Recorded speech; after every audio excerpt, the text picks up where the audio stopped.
Hola amigos, bienvenidos una vez más al comentario de la porción de la Torá. Esta semana tenemos la energía de la parashá Kitixé, que significa cuando vayas a la guerra. Eh, a ver, tenemos muchísimas cosas en esta parashá, como en todas, ¿eh? Como en todas tenemos siempre mucha amiga para, para comentar, para pensar.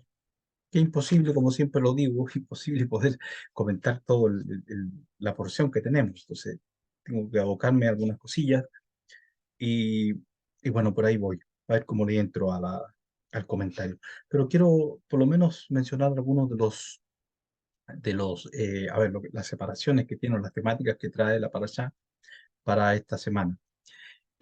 Parte con trato a las prisioneras de guerra. ¿Ah?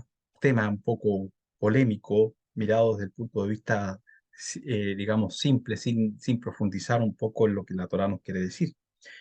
Están los derechos de primogenitura, el hijo rebelde, eh, el mal hijo, en realidad un hijo rebelde es un mal hijo generalmente, o hija también puede ser, y vamos a ver que la Torá nos habla de eso y que nos habla los niveles de entendimiento de la Torá, porque una cosa es el ropaje de la Torá, como ya hemos hablado, y otra cosa es que nosotros podamos percibir el alma de la Torah, que por ahí va la cosa para todos. Relativo a la sentencia de muerte, eh, cuidando la propiedad ajena, echar del nido a la madre, es decir, cuando se va por el campo y se encuentra un ave que está con sus polluelos o con sus huevos, defensas protectoras, combinaciones prohibidas, los zikzit, difamación de la mujer casada, etcétera, etcétera, etcétera. Hay muchísimos temas en esta parasha. Y que todos desde el contexto del payat, es decir, de lo literal, tiene muchísimo para aprender. Hay mucha jurisprudencia en esto y digamos, muy adelantada para el tiempo. Aunque sin embargo sabemos que en los últimos años, en las últimas décadas, eh, ha habido mucho avance en la arqueología y se habla de que hay otros textos, otros libros, los cuales son muy similares a la Torá y no pasa nada con eso, ¿eh? No pasa nada con esa temática, no. Eso no desvirtúa, no invalida para nada lo que está escrito en la Torá. Porque obviamente que en aquellos tiempos el creador no solo estaba ocupado de un grupo de gente, ¿ah?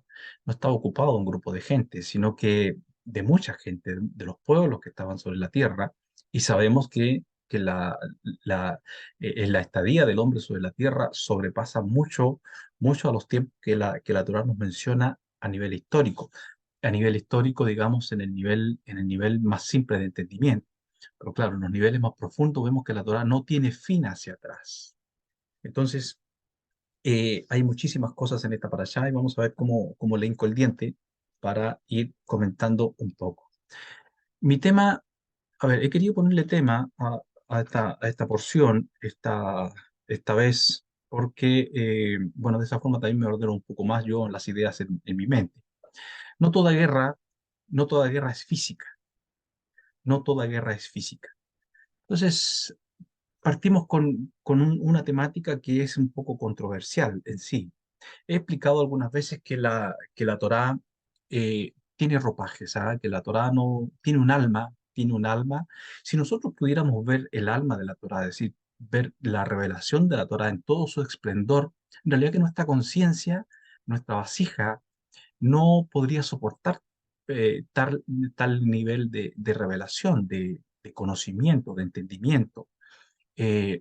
No podríamos soportarlo. Es decir, es tanta la profundidad que hay dentro de estos textos, dentro de lo que tenemos aquí, porque esto nos habla no solo de este mundo que estamos presentes, del mundo físico, nos habla de los mundos no físicos y nos habla de los mundos más allá de estos mundos.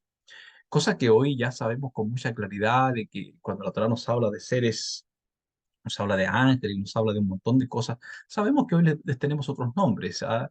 Hay ciencias que se dedican a esto y perfectamente bien, todo está bien. Entonces, la Torah habla muchísimo de esas cosas y la Torah no intenta ocultar absolutamente nada. La Torah pone de manifiesto lo que hay, lo que hay. El tema es que, claro, cuando no se entiende la Torá, considerando el contexto en que fue escrita, considerando el idioma en que fue escrito, considerando la intención profunda del alma de la Torá, de la instrucción y enseñanza, es cuando vienen todos, digamos, las desavenencias, todas las cosas que no empiezan a calzarle a muchos y comienzan, digamos, los desajustes y comienza la gente como a divorciarse, como a alejarse de la Torá, porque dicen, no, que esto aquí, que hay un Dios muy sanguinario, que hay un Dios muy vengativo, etcétera, etcétera, y etcétera, etcétera. Bueno, todo eso tiene explicaciones y muchísimas explicaciones al respecto, y quizás no todas nos pueden conformar, pero no se trata porque no se trata de que no haya explicaciones, sino simplemente que nosotros no sabemos, por lo menos en el caso mío, yo no sé todas las explicaciones. Si las supiera todas, posiblemente estaría muy tranquilo con muchas cosas. Pero claro, también tengo mis dudas, también tengo mis cosas que me gustaría entender con más claridad, con más profundidad, etcétera, etcétera. Eso es normal, pero me he dado cuenta de una cosa en mi propia vida, que cuando era más joven y estudiaba las escrituras, eh, bueno, tenía muchas dudas, pero cuando llegué al punto de la Kabbalah, que ya hace algunos años, eh, comprendí muchísimas cosas que nunca antes le pude encontrar una explicación. No lo encontré en la teología, no lo encontré en los libros, no lo encontré estudiando con maestros, con buenos maestros, etcétera. Eh, y después, claro, del punto de vista de la Kabbalah, que es un nivel, que son capas literalmente mucho más profundas que las que tenemos normalmente a la vista, bueno, vienen muchas respuestas, ¿eh?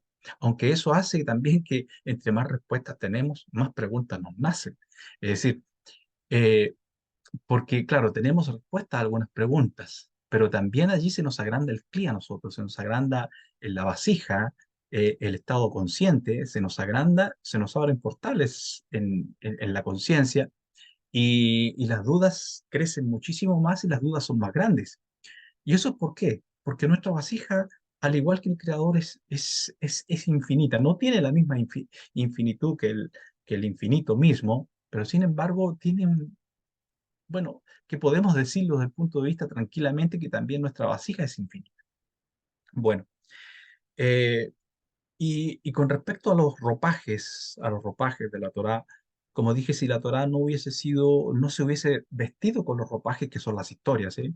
Son las historias que parecen, como está escrito en el Zohar, que parecen cosas tontas un poco y simplonas, que, que en realidad podríamos hacer quizás un escrito, cualquiera de nosotros, algo mucho más interesante. Podríamos escribir una cosa mucho más interesante que leer la Torá en el contexto literal.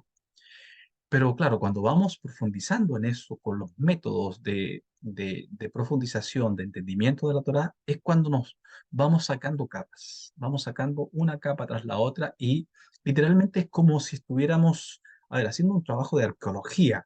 El arqueólogo parte en las primeras capas de la tierra y empieza a profundizar, hay varias capas, hasta que puede encontrarse con un tremendo tesoro arqueológico. Entonces eso nos pasa a medida abriendo que vamos abriendo los portales de los cuatro niveles de entendimiento y vamos a un quinto, que ese, bueno, es extremadamente elevado. Y además de eso, que la Torá, por la forma en que termina con la letra Lamed. Mi maestro Mario Sabán dice que la razón de que, o puede ser la razón de que termine con la letra Lamed y no con la Tab, es que la Torá no ha sido terminada, no ha sido cerrado, digamos, el trabajo de escritura de la Torá. Si la Torá se está escribiendo constantemente a nivel oral, con todas las interpretaciones, con todas las cosas que vienen, con toda la luz que viene viniendo y viniendo. Entonces la Torá que tenemos no está terminada. Y además, que debemos considerar otro elemento, que esta Torá que tenemos aquí ahora, que es la Torá que estudiamos, esa es la Torá que llamamos la Torá de Briá, es decir, la Torá desde la creación, desde el universo del Olamot de Briá, literalmente. Hay una Torá mucho más elevada que es la Torá de Axilut, es decir, es una instrucción que va mucho más allá. Entonces, por ahí podemos conectar un poco de que no termina con la letra Taf, sino que la continuación creo que puede ser la Torá de Axilut, que es una Torá mucho más profunda, infinita, diría yo. Esta Torá que tenemos es infinita también, la otra tiene una infinitud eh, en unos sentidos distintos y mucho más elevados, conectado también con nuestros estados espirituales internos, con nuestro, ya les he hablado alguna vez de los niveles o la estructura del alma humana: Nefesh, Ruach, Neshama, Hayá y Ejidá. Entonces, tenemos estos 5 niveles, los tenemos todos los seres humanos. Los universos están hechos así. También tenemos esos universos porque somos una réplica, el ser humano es una réplica en miniatura, por así llamarlo, es una pequeña réplica del universo completo y entero. Entonces, imagínense ustedes, si con esta Torah que tenemos llegamos al nivel de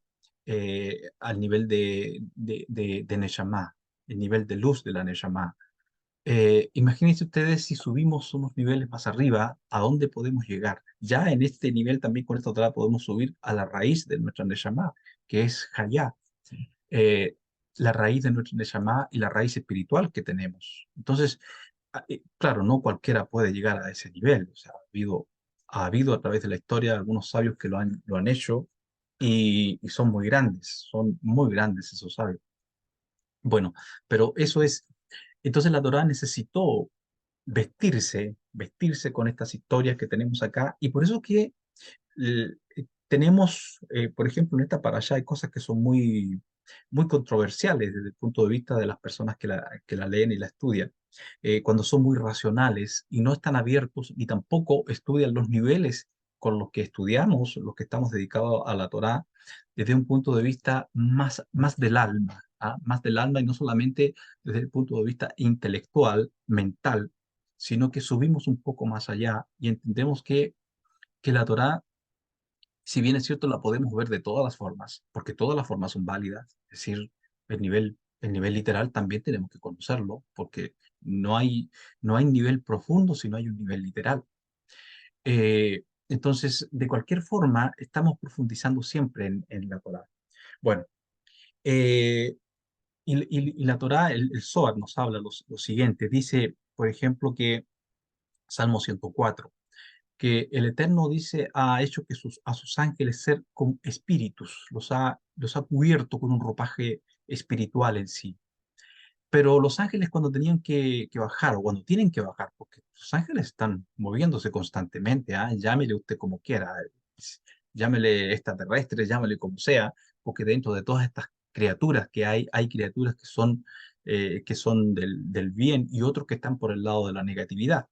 Entonces tenemos estas cosas que son de antaño, y la Torá no oculta ninguna de estas cosas, ¿eh? Yo creo que si hay libro, si hay libro que tenemos a disposición que nos habla de cómo se ha manejado el universo, cómo hemos llegado a este mundo, y cómo ha sido manejado el hombre desde distintas perspectivas. La Torá es la que nos trae más revelación sobre eso. Si hablamos de extraterrestres y cosas por el estilo que están muy de moda ahora, la Torá no se queda allá. Diría yo que es el libro que más nos habla, que tiene más condensación de estas cosas. Bueno, pero ese no es el tema. El tema es que vamos a hablar de la parashá que tenemos hoy. Pero para que no se me vaya esto que estaba diciendo de los ángeles, que los ángeles cuando bajaron en los tiempos antiguos, tomaron ropajes, tomaron cuerpos humanos, y fueron vistos como hombres. La Torá menciona muchas veces a personajes que tenían el aspecto de hombre, tal como nosotros, un cuerpo. Posiblemente el cuerpo, había algunas diferencias de ellos con nosotros, pero lo menciona. Y la pregunta que uno se hace inmediatamente: ¿y ahora? ¿Qué pasa con ahora? ¿Qué pasa en esta época? ¿Hay ángeles entre nosotros? ¿Hay seres de otros mundos aquí con nosotros? La respuesta es que sí, los hay. Y los hay positivos y negativos, ¿eh? Bueno, buenos y malos en ese sentido, porque bueno, así también tiene que ver con el tema de la dualidad con que está hecho este mundo por ahora. Por ahora está con esto que llamamos dualidad, pero eso es un tema para otra vez. Vamos entonces con la parashá. Dice, no todo, dije que el tema era no todo, o no toda guerra es física. Y voy a leer unos versículos de la Torá para ver cómo me voy agarrando aquí en el comentario.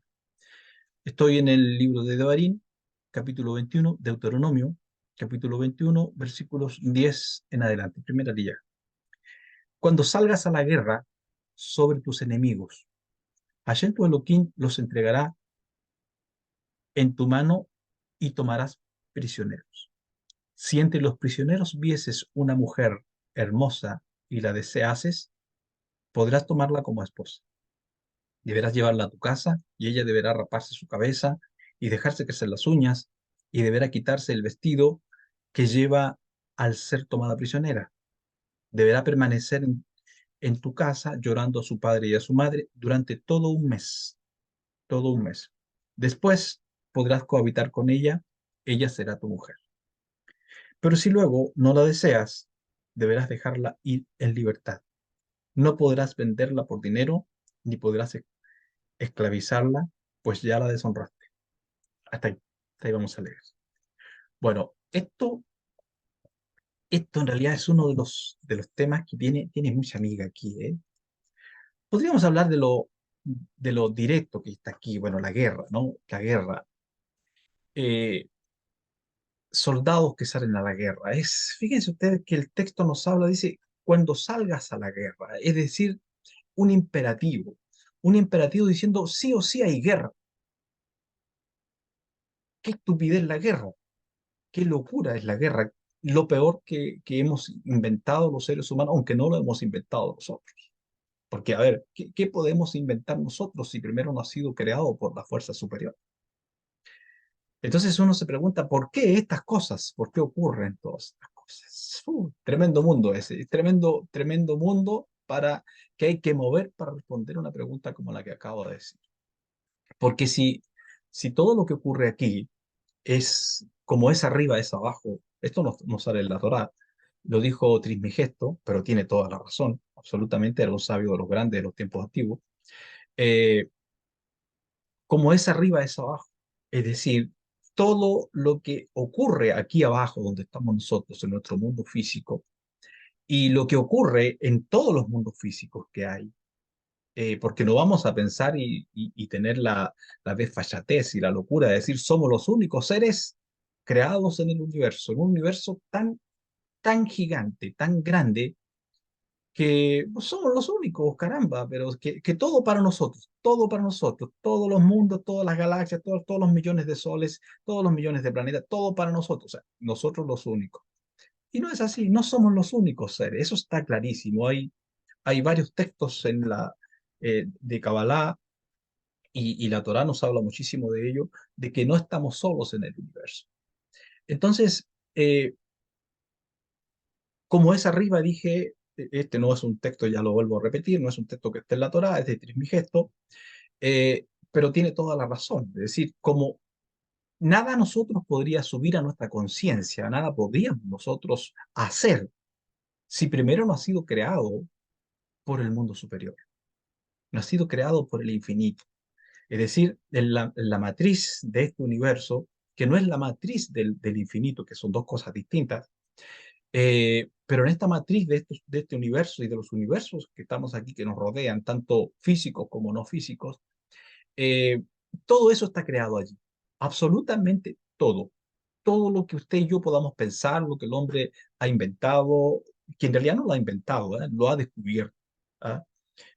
Bueno, usamos la palabra invento porque bueno, es el lenguaje que tenemos los humanos, pero nosotros no podemos hacer creaciones ni hilo, es decir, de la nada, como lo puede hacer el creador. Entonces, nos quedamos con el problema en la guerra. La guerra, ¿cómo es posible que haya inventado la guerra, que haya hecho la guerra el infinito y que cosmogónicamente que haya guerras entre energías, entre seres que son más allá, mucho más evolucionados que nosotros, y que estas guerras y estas cosas que ellos han vivido y que viven, nos afectan a nosotros aquí. Y que no solamente eso, que sabemos que de estas energías, de estos seres, que llamémosle ángeles caídos, algunos de ellos, y otros ángeles que son de los no caídos, pero que están aquí ayudando al ser humano, también están y hay procesos de guerra entre ellos. Entonces uno dice, pero ¿cómo es esto? Es que la creación, es que lo que el creador ha hecho se escapó de sus manos, se escapó del control de Dios en este sentido, se escapó del control. ¿Qué pasa con esto? ¿Por qué tenemos tanta locura? ¿Por qué tanto sufrimiento? ¿Por qué tanta matanza? Eh, ¿Por qué tanto mal por todos lados? Difícil pregunta, ¿no? Difícil pregunta. Y no pretendo responder toda la pregunta, porque no, difícil, muy complejo, muy difícil. Sin embargo, sin embargo, tenemos que entender una cosa. Hemos bajado a este mundo aquí, hemos bajado voluntariamente nuestra Neshama quiso bajar por un proceso de evolución de la conciencia. ¿Cuál conciencia? ¿La conciencia del infinito? No, tenemos que separar aquí dos cosas. Hay una conciencia que es unitaria, que es absolutamente unitaria, es decir, unidad total. En esa conciencia de unidad total o nivel de entendimiento que está por sobre el nivel de entendimiento que tenemos aquí en este universo físico, donde todo está absolutamente en control, donde no hay escasez, no hay problema que no tenga su solución. En realidad no hay ningún problema, porque todo está perfectamente en armonía. Ese es en el nivel de entendimiento y en el nivel de existencia de la conciencia más elevada, que es la conciencia del infinito. Sin embargo, cuando el infinito decidió hacer este universo, decidió traer a la existencia una vasija para poder dar, para poder tener la posibilidad de dar todo lo que él tiene, eh, y creó lo que llamamos en Kabbalah la vasija, es decir, toda la creación, que en el fondo es una vasija porque es deseo. Por eso decimos que es una vasija. Es deseo, desea. Es como un hueco, literalmente, que está deseando ser lleno. De ahí viene las potencias masculina y femenina dentro de la Kabbalah, y no solamente la tradición de la Kabbalah, sino también en otras tradiciones de espiritualidad de la tierra. El positivo o digamos el femenino y el masculino. El femenino sería la vasija que recibe, que tiene el potencial de la recepción porque tiene un vacío, y la luz que tiene el potencial de dar porque siempre está dando, tiene siempre para dar. Bueno, ocurre que en el momento en que fue inicialmente, esto estamos hablando del no tiempo, aquí me estoy remontando al no tiempo, a la no, digamos, cuando no existe tiempo y espacio todavía. Eh, Cuando la vasija fue creada, en un momento determinado, dicen los sabios en Kabbalah, metafóricamente, no crean que todo esto ocurrió tal cual, es una metáfora para más o menos explicar cómo acontecieron las cosas. Eh, la vasija en un momento, cuando todo lo recibía de la luz, absolutamente todo, la vasija dijo, a ver, yo quiero también dar, porque si la luz, tú le dices a la luz, tú estás dando constantemente, quiere decir que eso es muy bueno y eso es lo mejor. Yo siempre estoy recibiendo, pero yo también quiero dar. Entonces, en un momento determinado que hizo la vasija, se negó a seguir recibiendo. Y esa luz que venía constantemente a ella y la llenaba con todo lo que ella podía desear, en sí, la creación era llena en todos los aspectos.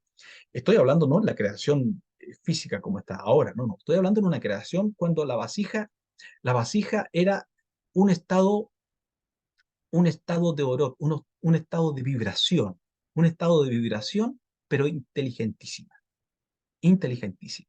Es como si pensemos de esta forma, el uno se dividió, o digamos, se dividió, sí, puedo decirlo así, se dividió en sí y sacó un 2 enfrente de él. Obviamente que con una potencia menor, porque es creación, lo que estamos hablando aquí. Y entonces la vasija, como dije, ella quiso y dijo, yo quiero dar también, yo quiero dar. No solamente puedo estar recibiendo, quiero ver qué se siente dar. Pues entonces, ¿qué es lo que hace? Ahora podemos preguntarnos, ¿y cómo es que la vasija sacó este entendimiento de, de que se le ocurre decir, yo, yo quiero, yo quiero dar también, no quiero solamente recibir? Pues lo aprendió de la luz, porque la luz le estaba transmitiendo ello. Y es más, todo está Estaba, digamos, diríamos aquí por esta parte del mundo, en Latinoamérica, todo estaba fríamente calculado por la luz infinita. Que la vasija también absorbiera conocimiento y absorbiera sabiduría y entendimiento, conciencia, conciencia. Es decir, se traspasó conciencia de la conciencia del infinito a la conciencia de la vasija. Y eso hizo que la vasija conociera, entendiera y tuviese conciencia de sí misma y dice, bueno, quiero recibir también. Entonces, como la vasija no fue hecha para recibir, en un proceso, en un proceso que llamamos en Kabbalah Simsum, Simsum Aleph, Simsum Bet, eh, ocurre que son procesos que ocurren absolutamente simultáneos en aquel momento, en aquel instante. No sé, no sabemos cómo llamar, ya desde el punto de vista, no hay lenguaje humano que pueda ayudarnos con el punto en que estoy trayendo en mi mente y que le estoy tratando de explicar. Pero la cosa es que ocurren los procesos simultáneos y la vasija inicial es rota, por así llamarlo, y hecha de nuevo. Simultáneo, ¿eh? Es rota y hecha de nuevo. Y cuando es hecha de nuevo, se abren los potenciales, se abren las posibilidades para que la vasija también pueda encontrarse en una situación en que ella pueda no solamente recibir, sino también pueda dar. Entonces, junto con eso, ¿qué hizo el infinito? En el universo que corresponde a la vasija, creó, creó algo que le llamamos mal, que le llamamos, que es simplemente bien, el mismo bien, pero como en posición invertida, como en posición invertida. Entonces hay un mal dentro de la creación, dentro de todo, digamos, este juego de la vida, este juego de la existencia, que, eh, que obra como, digamos, a ver, como opositor en contra de nosotros, pero que nos produce en sí la posibilidad de poder dar. ¿Por qué? Porque ¿cuándo podemos dar? Podemos dar cuando hay necesidad que se dé. ¿Cuándo podemos dar amor? Cuando alguien necesita amor. ¿Cuándo podemos dar, eh, eh, ayudar a alguien económicamente? Cuando esa persona tiene una necesidad económica. ¿Cuándo podemos ayudar a un vecino en cualquiera sea la circunstancia que sea? Pues cuando el vecino tenga una necesidad. ¿Cuándo podemos ayudar a nuestro hijo, nuestra hija, a quien sea que tengamos que ayudar? ¿Cuándo podemos hacerlo? Cuando se presenta la necesidad. Entonces, ¿qué fue lo que hizo el infinito inicialmente?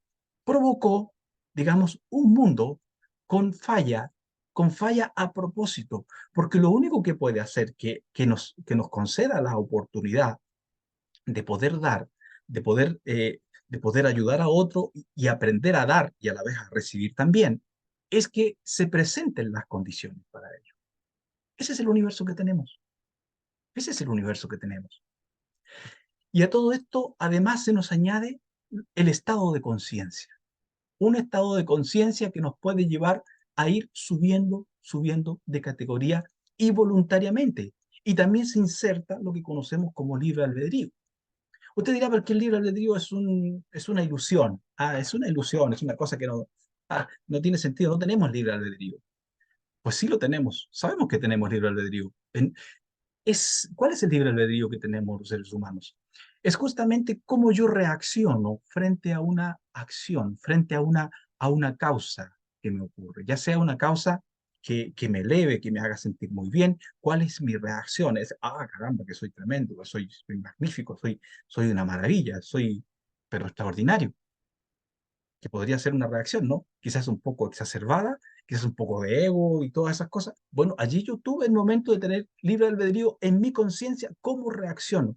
¿Y cómo reacciono si me tratan mal, si hablan mal de mí, si alguien me insulta, etcétera, etcétera, o me trata muy mal? ¿Cuál es mi reacción? ¿Me enojo?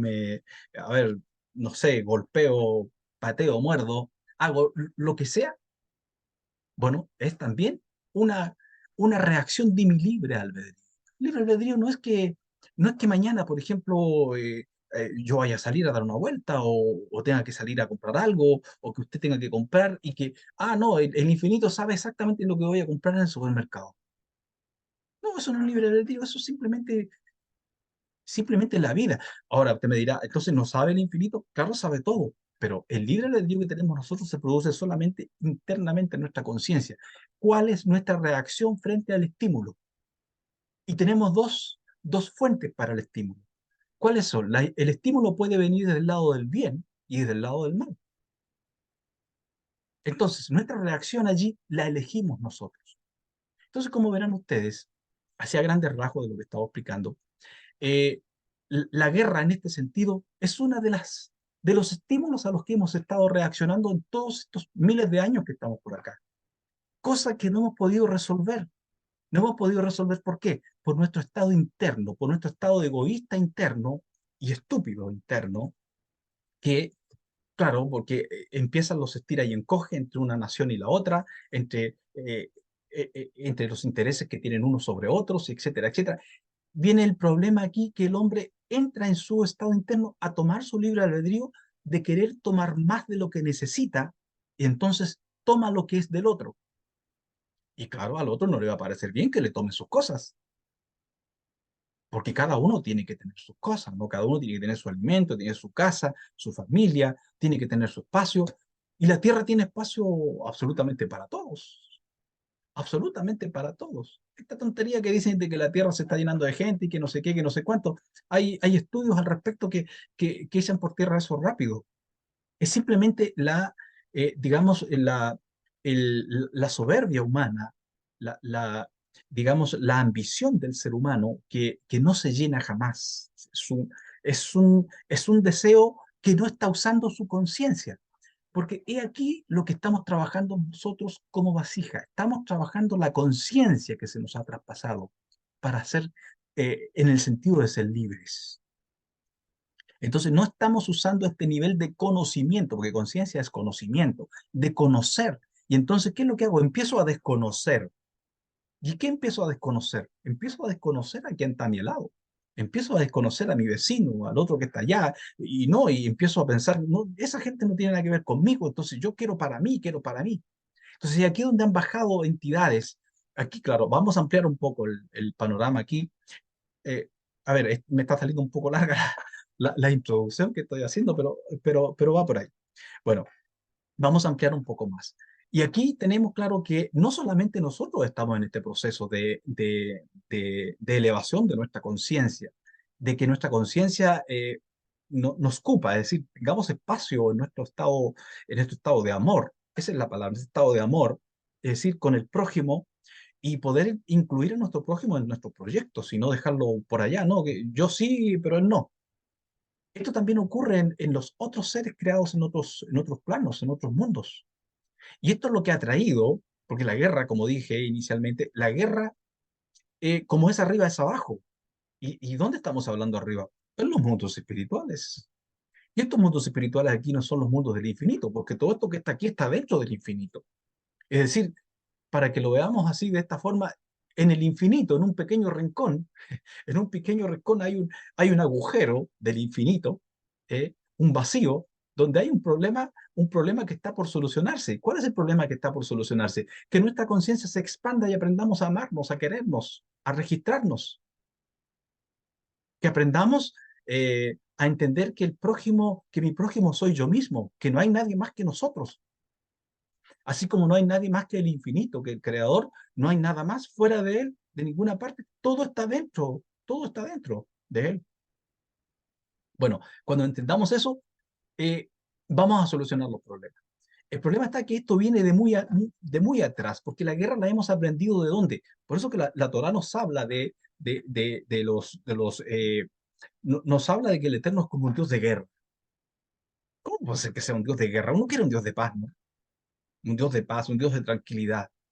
Pero es que resulta que aquí, bueno, una de las sorpresas que hay, ¿no? Una de las sorpresas que hay y que ya la sabe, y que la sabemos los sabios en Kabbalah lo saben hace miles de años. No es el único Dios que hay. ¿Por qué? Porque hay un infinito que es el Dios único, absolutamente único, pero es tan elevado el infinito, es tan complejo captar lo infinito en las mutot del infinito, la esencia del infinito, que, claro, él no puede estar aquí, digamos, aunque lo está a través de sus emisarios, a través de sus mensajeros, y allí está la categoría del Dios que aparece en la Torá, que es el mensajero del infinito, que nos trae el mensaje del infinito.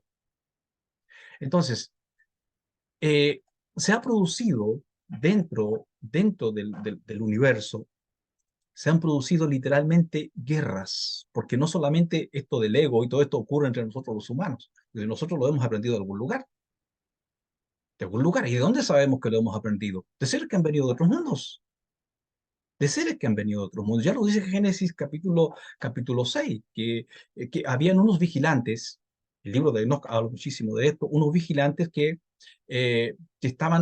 vigilaban a los hombres y que, bueno, vieron a las hijas de los hombres que eran hermosas y algunos de ellos cayeron de su estado primario, de su estado, digamos, natural que tenían ellos de simplemente ser vigilantes y no tocar y no involucrarse en nada de las cosas humanas. No solamente se involucraron, sino que estos tomaron cuerpos humanos, genética humana, y les engendraron hijos a las mujeres.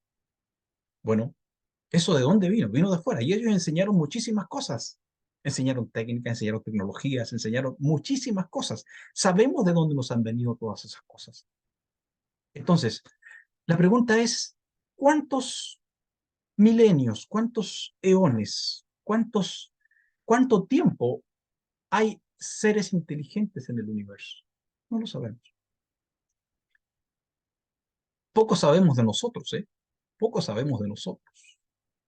¿Cómo vamos a saber de otros mundos que están allí? Entonces, pero sí hemos aprendido cosas porque estos seres se han peleado y ha habido guerras en los mundos superiores donde los ángeles de la sacralidad, de los ángeles santos, digamos, han luchado con los ángeles de el representante del mal, que ya sabemos cómo se llama, el Satán, que no solamente es una energía, como muchos creen, ¿ah? Que es una energía, que es una idea, que es el ego, que haya. No, no, el Satán es real. El Satán es una energía. Estamos claros que es una energía. Es una energía maligna, pero también tiene una personificación, una personificación. Entonces, la guerra y todas las cosas negativas que hemos aprendido, las hemos aprendido ¿por qué? Primer lugar, el infinito las creó. ¿Y las creó para qué? Para darnos la posibilidad de ejercer un libre albedrío, de ejercer un libre albedrío. Porque si no daba esta posibilidad de tener oposición, de tener algo de crear la necesidad, la carencia, ¿cómo vamos a dar si no hay carencia? Entonces, el punto está en que nos trabajemos, cómo estamos enfrentando lo que pedimos un día cuando estábamos en el mundo de la vibración, de las luces, de las oros. ¿Cómo lo estamos ahora trabajando? Ahora que ese proceso ha ido enfriándose y ha ido volviéndose denso al punto de estar en un mundo material, y que un alma, una chispa divina baje a estar en un cuerpo físico encerrada esa alma, para hacer, para elevar, digamos, a la sacralidad, elevar a los mundos superiores también, a lo que conocemos como el reino de Dios, todo lo físico. En eso estamos, ese es el trabajo que estamos haciendo aquí. A esas cosas venimos y partimos con elevarnos nosotros mismos. Eso se llama el tikkun personal, es decir, la rectificación personal de la propia vida de uno. Entonces aquí vamos entrando en la parasha, porque ya no voy a seguirme con eso porque es un tema muy, muy profundo y muy largo. Entonces, eh, cuando nos habla de guerra aquí, cuando salgas a la guerra, en primer lugar es imperativo, ¿sí? Guerra hay. Pero ya hablé un poco de lo que está conectado con la guerra física, es decir, con el sufrimiento, y di algunas explicaciones aquí. El que tenga oídos, claro, escuche, ¿no? Y el que no, bueno, no toma simplemente lo que he dicho, pero esto es mucho más de lo que he dicho. Eh, entonces, hablé de eso, ahora vamos a hablar de la guerra que tenemos interna, la guerra que se da entre nuestra estructura almática. Porque, a ver, esta mujer que aparece aquí, vamos a darle un sentido a esta mujer que se encuentra el soldado en la guerra, ¿eh? Hay muchísimas cosas que aquí, a ver, mi mente se agolpa, se agolpan un poco mis ideas. Y, pero esta mujer que se encuentra el soldado en la guerra, ¿cuál guerra? Ahora no voy a hablar de la guerra física. Ahora voy a hablar de la guerra que tenemos mental, emocional, la guerra que tenemos a nivel espiritual, interno dentro de nosotros.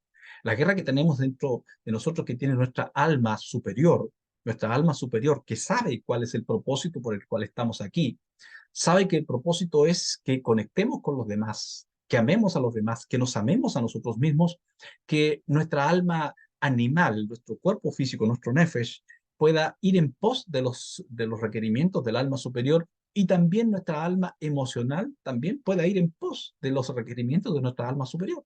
Entonces la guerra está allí, la guerra está en esas energías que llevamos dentro de nosotros. Y además de eso se nos suma ¿qué? Se nos suma toda la oposición que tenemos para este propósito de unificarnos nosotros, los seres humanos, unificarnos en amor. Porque ese es uno de los propósitos principales por los que estamos aquí.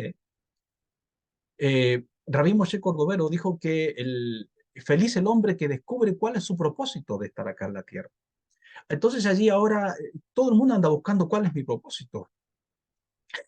¿Cuál es mi propósito? Generalmente el propósito siempre lo concierne solamente a él o a ella. ¿Ah? Y no, mientras el propósito que creamos que tenemos en la vida me concierna solo a mí, aún no lo he encontrado. Porque yo no estoy solo aquí en la tierra. Toda la gente que está a mi alrededor, todas son partes de mí. Entonces, ¿cuándo yo encuentro mi propósito? Cuando encuentro mi forma de servir a mi propia vida inicialmente, claro, porque yo tengo que reestructurarme internamente, yo tengo que amarme, yo tengo que aceptarme tal como soy, tengo que quererme, tengo que estar bien posicionado en mis emociones, qué sé yo, todo bien, porque si no, yo no puedo amar a nadie fuera. Es decir, es incongruente que una persona que no se ama a sí mismo, que se mira al espejo y se encuentra horrible, que caramba, que no sé cómo pasan los años, que esto, que el otro, y se encuentra, ¿y cómo va a amar a otra persona? Entonces va a ir por la calle a ver, pero qué anciana más fea, o que esto, que lo otro, que no sé qué. Claro, ¿por qué? Porque eso hace consigo mismo. Entonces parte por una rectificación personal de qué yo siento conmigo, qué siento conmigo. Es decir, y aquí la mujer esta que aparece aquí, la vamos a llevar desde el punto de vista alegórico, que es nuestra alma. Cuando vayas a la guerra, o sea, se da por sentado que hay guerra, que estamos en guerra. Es una de las cosas que tenemos que entender, que estamos en guerra. ¿Qué guerra? Una lucha espiritual, una lucha constante internamente en nosotros. Entonces estamos en guerra. Y de repente vamos por la vida con nuestro mundo por aquí, por allá, y nos encontramos con cierta sabiduría. Por ejemplo, como lo que estoy hablando yo ahora, que bueno, un poco de Kabbalah, chispas de Kabbalah. Entonces resulta que la Kabbalah me dice, o puedo entender desde la Kabbalah, que la mujer que me encuentro y que mis ojos de repente, parece que nunca la habían visto porque yo siempre estaba viviendo en mi estado animalesco, digamos, en mis deseos más primarios, como los instintos y esas cosas, y además por mis emociones, de repente veo que se asoma una energía en mí, en medio de toda esa guerra que tengo entre mi cuerpo y mis emociones. eh, Veo que se asoma una mujer en esa guerra y la veo, caramba, pero qué hermosa mujer, pero qué guapa, pero qué cualidad, pero qué esto, y los ojos se clavan. Y la persona lo que está viendo es a sí mismo. Se está viendo por primera vez, está viendo por primera vez su Nechama, su alma superior, su luz superior, que en las escrituras está mostrada como si, como esta alma superior es una chispa divina. Es decir, es una chispa, es una partícula de la misma luz divina. Esta luz inteligente, el campo que le llaman los científicos. ¿Ah? El campo, es este campo extremadamente inteligente, donde donde los electrones del átomo van para allá, para acá, y aparecen en un lado y en el otro. Un campo inteligentísimo, un campo que manifiesta cosas físicas. Entonces, el alma se da cuenta, en las almas inferiores se dan cuenta que aparece una luz maravillosa. ¿Y qué hace? Bueno, lo que está escrito aquí, alegoricemos. Y no estoy Y no estoy yéndome por otro lado, no, porque tenemos que encontrar el alma de la Torá. Porque esto lo podemos leer y estudiarlo y ya y se acabó. Pero ¿y qué hay más entonces? Eso es todo. Vaya que aburrido. Vaya que aburrido. Si esto lo puedo estudiar y aprendérmelo y ya, y se acabó. ¿Será eso lo que el creador nos quiere transmitir? Porque recuerden que inicialmente la vasija dijo, yo quiero recibir. Bueno, es deshecho todo lo que estaba inicialmente preparado y hecho un mundo distinto, con otras leyes iniciales, que todo estaba preparado por la luz infinita, absolutamente, eso estamos claros. ¿Para qué? Para que pudiera dar, para que pudiera estar en su mundo, para que pudiera conectar con su mundo. Pues entonces lo que tenemos ahora de nuestra parte interna es exactamente lo mismo, es exactamente lo mismo.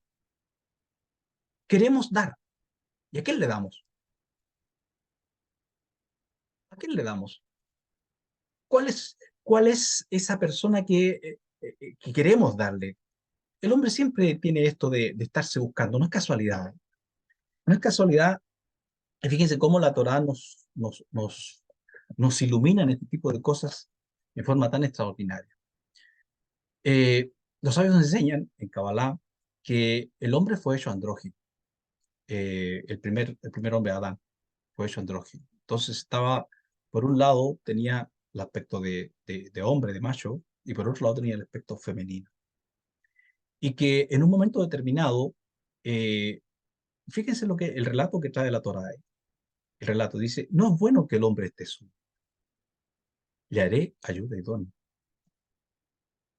Entonces, ¿qué es lo que hace cuando le haré ayuda especial, ayuda única para él, ayuda que lo complemente, que lo complemente?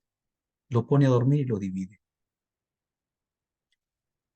También hay otra metáfora que dice que cuando nosotros estamos en el mundo de las almas, somos, somos una luz que tiene un masculino y un femenino. Pero cada uno de ese masculino y femenino también tienen un masculino y un femenino. En el fondo son cuatro, son cuatro. Bueno, sería largo explicar por qué razón son cuatro. Pero cuando estos están en esa condición tan unificados, hay un masculino y un femenino, y deciden que es el momento que bajen, que quieren bajar al plano, al trabajo, al tikkun, a la rectificación, a trabajar en este mundo como vasija, como parte de la vasija, a, a rectificar, a hacer lo que en realidad dijimos que queríamos hacer. Bueno, son enviados y son separados. Entonces la luz que era una se divide, es dividida, y baja uno como macho, con la parte masculina, y baja la otra parte como hembra, la parte femenina. ¿Y qué es lo que viene después acá? ¿Qué cosa que nos pasa a todos, eh? Son muy pocas las personas que tienen algún don especial por alguna razón de su vida. No sabemos qué ha pasado con sus vidas anteriores, qué trabajo han hecho. No sabemos cómo ellos han llegado a no tener necesidad en esta vida presente o en la encarnación que tengan, de no tener la necesidad de una pareja. Y de verdad que no la necesitan, ¿eh? De verdad. Hay gente que tiene yo digo, don, regalo divino, porque por eso digo, no sabemos cómo se ha venido trabajando esa persona en vidas anteriores y cuál es su misión en este mundo en relación que no necesita tener una pareja. Hombres y mujeres, son muy pocos, ¿eh? Son muy pocos. Eh, bueno, el caso es que los que no tienen esa condición, todos están en búsqueda de la pareja. Todos estamos en búsqueda de la pareja. Entonces, lo que queremos encontrar, ¿qué es lo que quiere encontrar el hombre en la pareja? Alguien que lo complemente, alguien que lo comprenda, alguien que cuando está caído, cuando está bajoneado, lo eleve con un abrazo, con una palabra tierna, con una palabra de ánimo, o por último, simplemente un abrazo, un toque que le quiera decir, mira, aquí estoy, no estás solo, nunca estarás solo. Es cuando el hombre puede hacer conexión, cuando la mujer puede hacer conexión con un alma de esa naturaleza, en que ellos no están conectados solamente de la parte física, sino desde una parte muy profunda internamente. Cuando dos personas llegan a esa conexión, se vuelven uno. Y está escrito también en la Torá que el hombre dejará a su padre y a su madre y se unirá a su mujer y ambos serán uno solo. Pero el problema que tenemos aquí, que por qué tanto lío que tenemos los seres humanos, tanto divorcio, tanta cosa que nos pasa, que nos amarga la vida, que amarga la vida a los hijos, que nos amarga. ¿Cuál es el problema aquí? El problema es este, lo que vengo hablando. El hombre no ha encontrado su mujer internamente, no ha encontrado su alma, no ha encontrado esa conexión consigo mismo. Es una persona que está dividida, que no se ama, que no se conoce, que no sabe quién es. ¿Quién es? Ah, yo soy el profesor tanto, yo soy el abogado tanto, yo soy el albañil tanto, yo soy el este, yo soy aquí, yo soy allá. La persona cree que es lo que hace. Muchos creen que es lo que hace. O a otros dicen, yo, bueno, mi nombre es fulano y eso es todo lo que soy. Eso es todo lo que soy. Permiso. Eh, Sin embargo, con lo que quiero decir con esto que estoy hablando ahora es que nos falta encontrarnos. Cuando nos encontramos, cuando una persona está completa consigo mismo, cuando su trabajo, que ha venido haciendo incluso de vida anterior y partió con esta vida, un trabajo en que aprendió a ser leal, un trabajo en que aprendió a ser cariñoso, en que aprendió a ser esforzado, esforzada. Cuando hablo siempre para los dos lados. Eh, eh, Preocupación, eh, amoroso, etcétera, etcétera. Es decir, la persona, ¿qué significa cada una de esas cosas? Que la persona se ha ido completando, completando, completando. Porque cuando una esposa se queja, ah, no, es que mi marido me trata mal, mi marido no es amoroso, mi marido no es cariñoso conmigo, o mi esposa no es cariñosa conmigo. Qué es lo que está hablando allí él o ella? Carencia, carencia. Es decir, no hay algo que el otro necesita, que el otro quisiera ver, quisiera sentir. Bueno, entonces cuando vayas a la guerra, ¿qué harás? Y te encuentras con una mujer como botín, literalmente es eso, desde el punto de vista el payat, es decir, literal, el botín, y te encuentres con una mujer y no vamos a decir que se enamora en el momento, ¿no? O sea, puede tener una fuerte atracción física, puede haber amor a primera vista, también existe, pero es de los más lejos, porque el amor profundo de verdad se construye con el tiempo, con los años, con el ir y venir de la vida, con ir juntos, con llorar juntos, con reír juntos, con jugar juntos, etcétera, con tantas cosas bellas que son de una pareja. Eh, entonces, el hombre se encuentra, ¿y con quién se encuentra en la guerra? ¿Con qué nos encontramos en la guerra en lo que estamos alegorizando? Nos encontramos con nuestra alma. Y fíjese lo que dice la Torá. Tiene permitido el soldado eh, cohabitar con ella, tener intimidad con ella, pero solo una vez. Bueno, estamos aquí en el Payat, ¿no? En el Payat. Pero desde el punto de vista más profundo, cuando vemos nuestra Neshama, ah, caramba, tengo unas sensaciones internas, tengo unas energías internas que antes nunca me había visto y me han costado mucho. Caramba, pero qué hermoso es esto, pero qué bonito poder pensar de esta forma, qué bonito poder entender la vida de esta forma como lo estoy percibiendo ahora. ¿Qué está bajando allí? Está bajando, claro, en un sentido alegórico, porque en realidad nada baja, ¿eh? Nada baja, el que decimos arriba es una forma, digamos, humana, porque en realidad todo está aquí, aquí mismo, donde usted está ahí está todo. Pero empezamos la percepción, esa parte Neyamá que todos tenemos allí, estaba completamente ajena a la conciencia a la conciencia de las emociones y a la conciencia del cuerpo. Y de repente, ¡pum! Ahí ahí está la Neyamá. Y qué profunda es en el pensamiento, porque me cambio del pensamiento emocional y me voy a otro pensamiento, otro nivel, otra dimensión interna. Se me abre una dimensión interna y me gusta eso. Entonces puedo unirme a eso. Y la unión, caramba, me gustó la unión. Qué maravilloso, qué extraordinario. Volé, volé con la unión. Bueno, se nos permite un tiempo para hacer la conexión con nuestra Neshama. para tener esa conexión y encontrarnos a nosotros mismos. Porque como digo, aquí la guerra que estamos viviendo es una guerra espiritual. Y ahora, si estamos en la guerra, si estamos en la guerra, los enemigos que tenemos, ¿cuáles son los enemigos de nosotros mismos? Aquellos que nos desconectan de nuestra propia vida, que nos desconectan de poner yo mis ojos en mi parte superior, es decir, todo lo que me lleva a la banalidad. Usted dirá, a ver, que no puedo jugar, que no puedo salir. No, claro que puede hacer. Puede salir, puede jugar, puede vacacionar, puede, no sé, ir a la playa, al río, donde quiera. Todos podemos hacer esas cosas. Todo está bien. Todo tiene su momento y todo tiene su tiempo bajo el sol. Todas las cosas tienen su momento. Absolutamente todo. Aunque Salomón habla de cosas muy profundas allí, pero lo estoy explicando así ahora. Eh, entonces, para que nosotros podamos encontrarnos y ganar la guerra, ¿qué significa ganar la guerra? Y aquí ya voy a ir cerrando porque en realidad estoy súper largo. Eh, Vamos a la guerra y el Eterno dice que nos da la victoria en la guerra. Entonces, ¿cómo vamos a ganar la guerra? ¿Cuál guerra? La que estamos hablando de encontrarnos a nosotros mismos. Para encontrarme a mí mismo, debo tener, voy a hablar de tres actitudes importantes. Primera, disposición. Disposición a mirarme internamente qué está pasando conmigo. A ser capaz de observar mi oscuridad. Ser capaz de mirar mis zonas oscuras, mirarme claramente cómo estoy allí. ¿Por qué mi Neshama? ¿Por qué mi Neshama que yo anhelo, que yo sé que está en algún lugar? Porque mis otras almas, mis otras partes de mi alma, anhelan esa alma superior.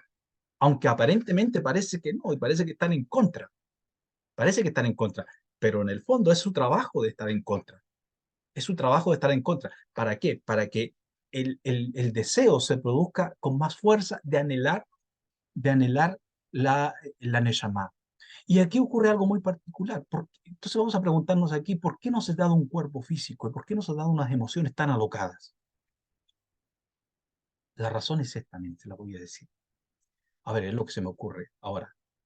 Pero la razón es que el cuerpo nos puede llevar al lugar más bajo y las emociones también, a decir, a pensar las cosas más locas, más, más bajas que puede ser.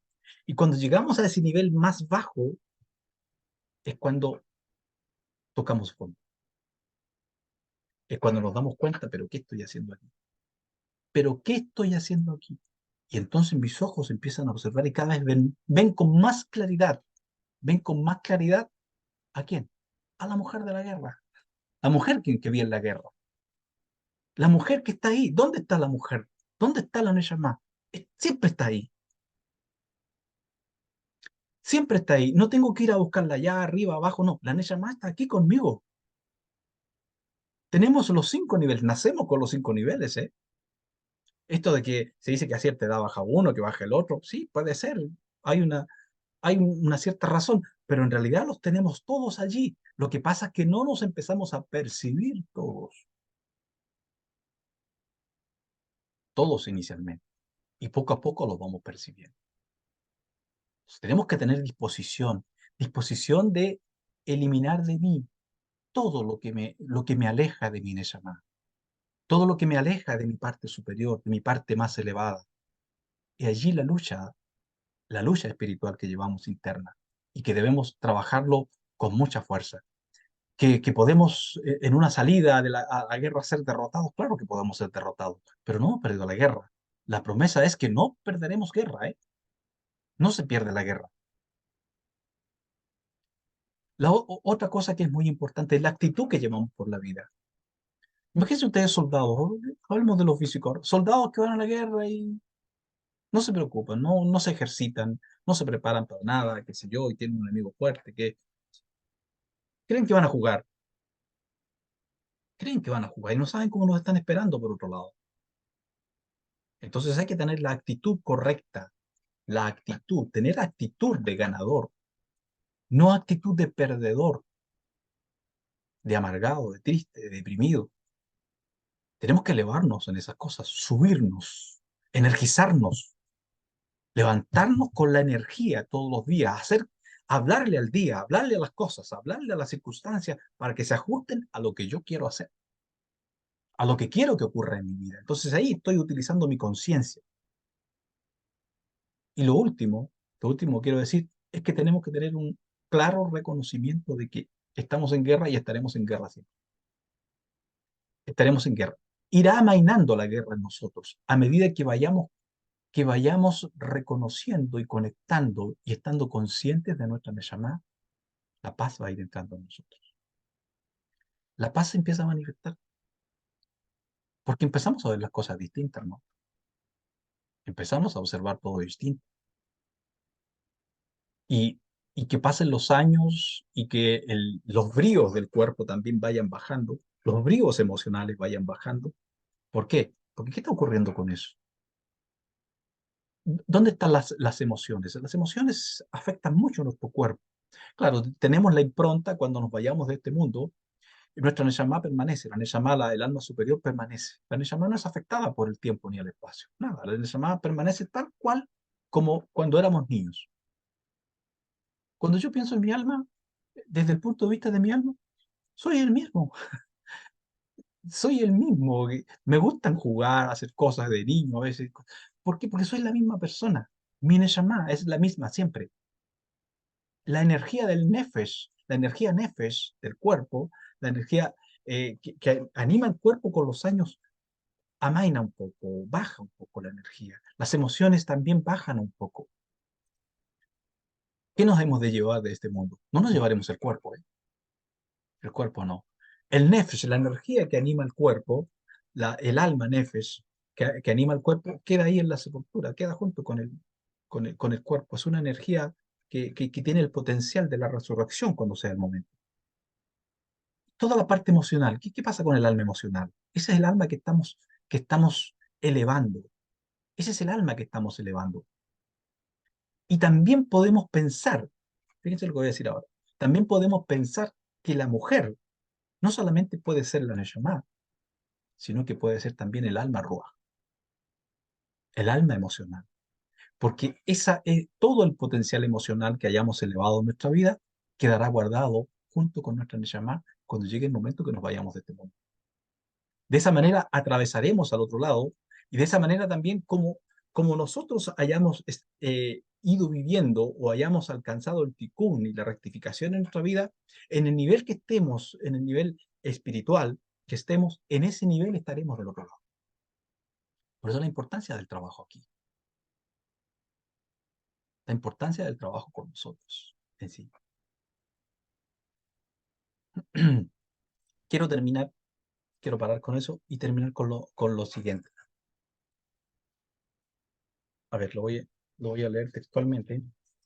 Ah, no, pero quiero citar voy a citar a un cabalista y lo voy a citar porque con esto voy a terminar. Y es algo que me parece muy importante eh, citarlo. Estoy hablando del versículo, eh, voy a buscar,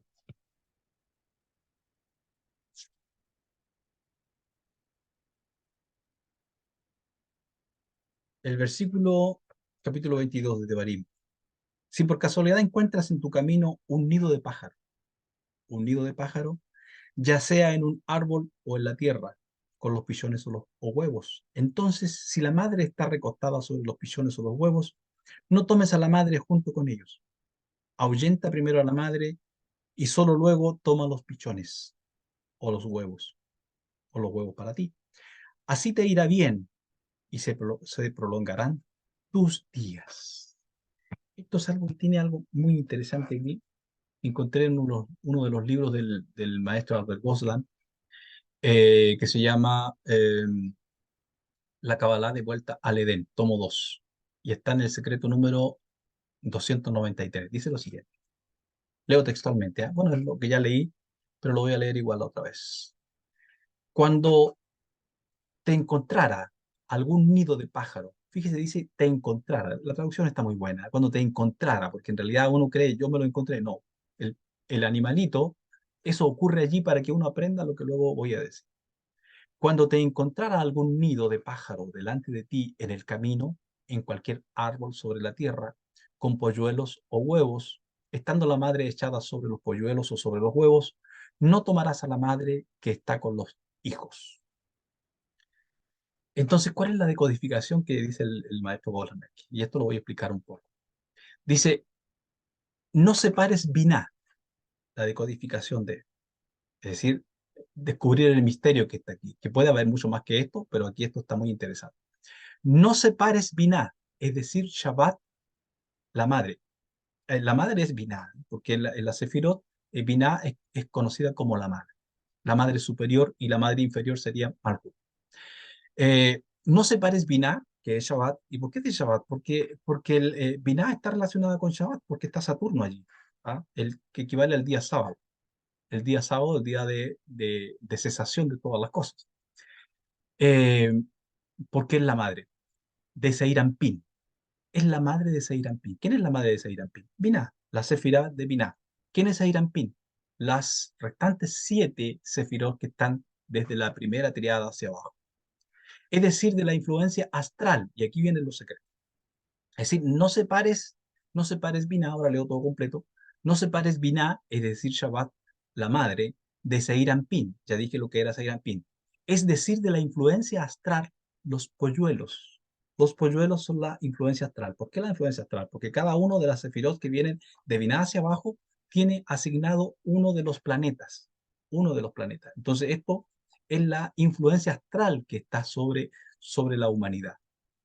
Porque él, fíjense, porque él, la persona que respeta Shabbat, no depende de los astros. Fíjense qué detalle interesante. Es decir, cuando, cuando nosotros respetamos Shabbat, que está relacionado con Binah, y Binah es conocimiento, perdón, ah, se me fue, es entendimiento, perdón, es entendimiento, Binah es entendimiento, eh, viene a ese entendimiento y nos hace entender. ¿Qué nos hace entender? Que las restantes sefirot corresponden al mundo astral. Entonces, si yo hago una separación, quito, quito lo que es el entendimiento, lo quito de mí y dejo de entender esto, que no puedo yo quitar a la madre, o sea, quitarle la vida a la madre y llevármela también junto con los polluelos, es un aviso que me está dando la vida, digamos, con una circunstancia como esta. Entonces, si yo hago eso, ¿y cómo llego a hacer este entendimiento? Guardando Shabbat, guardando Shabbat, guardando Shabbat. Cuando guardo Shabbat, me conecto con Binah, me conecto con el entendimiento. Porque, fíjense, ¿por qué nos baja una doble alma en Shabbat? Justamente por esto, por la conexión con Shabbat, nos baja una doble alma. Y esa doble alma, eh, yo creo que a mucha gente que va a escuchar este video le pasa, pero a mí me pasa que si hay día que mi conciencia está, como digo yo, como bala, como bala, es en Shabbat. Si las cosas que más me cuesta entender en la semana de algo que estoy estudiando, he estado pensando, que he estado escribiendo alguna cosa, que me cuesta entenderlo en la semana, lo dejo para allá. Y sé que lo comprendo. O por lo menos avanzo muchísimo más que lo que avancé en los otros días. Entonces, el secreto que está aquí, que Binah está relacionada eh, con Shabbat. Y con Shabbat, en ese sentido, en la alegoría que nos menciona la Torá, el ave, no sé, una tortolita, una paloma, representa a Binah, la madre. Y Binah es, como dijimos, el entendimiento. Y los polluelos representan a todo lo que tiene que ver con la fuerza astral. Y para que no tengan fuerza sobre mí los astros, por eso que está escrito también en los profetas, el profeta Isaías dice que no hay fuerza astral, no hay fuerza del zodiaco sobre Israel. Pero si no guardamos este mandamiento, ¿cuál es el mandamiento? Bueno, tenemos que dejar ir el ave, eso es literal, ¿eh? Dejar ir el ave, aunque si no necesita usted los pollos, si no necesita los huevos, ¿para qué va a molestar esos animales? Pero la enseñanza está allí. Entonces, si yo guardo Shabbat, usted guarda Shabbat, y eso me conecta con una, energía superior que nos pone por sobre el nivel astral. Por eso es que Binah, en el árbol de la vida, está en la primera triada. Y entonces, de ahí para abajo, vienen las 7 otras sefirot que sí representan al mundo astral, la fuerza astral que puede hacer mucha fuerza negativa sobre nosotros. ¿Y qué nos libra de eso? Binah. Y Binah está relacionada con Shabbat. Bendiciones para todos, muchas gracias y nos vemos en una próxima oportunidad si el Eterno permite. Shalom a todos.